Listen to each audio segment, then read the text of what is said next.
மாணிக்க வாசகர் அருளிச் செய்த திருவெம்பாவை 17ஆம் நாள் பாசுரம்.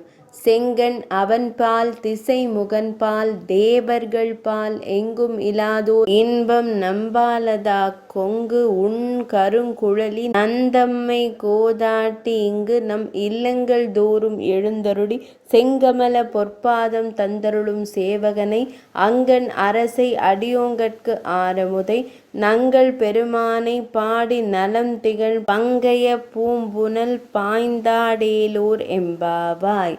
பொருள்: தேன் சிந்தும் மலர்களை சூடிய கருங்கூந்தலை உடைய பெண்களே, செந்தாமரை கண்ணனான நாராயணன், பிரம்மதேவர், பிற தேவர்கள் யாரும் தராத இன்பத்தை அள்ளி வழங்க நம் தலைவனாகிய சிவபெருமான் இதோ இல்லங்கள் தோறும் எழுந்தருள்கிறார். அவரது தாமரை போன்ற திருவடிகளால் நம்மை ஆட்கொள்ள சேவகன் போல் இறங்கி வருகிறார்.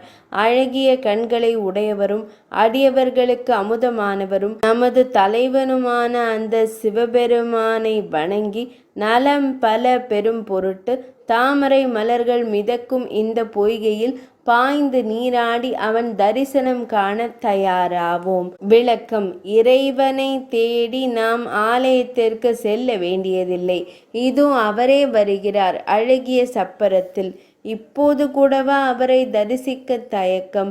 அவர் வருமுன் நீராடி உடல் சுத்தமாகி நமச்சிவாய என சொல்லி நின்றால் அவர் நமக்கு சேவகன் போல் சேவை செய்வார்.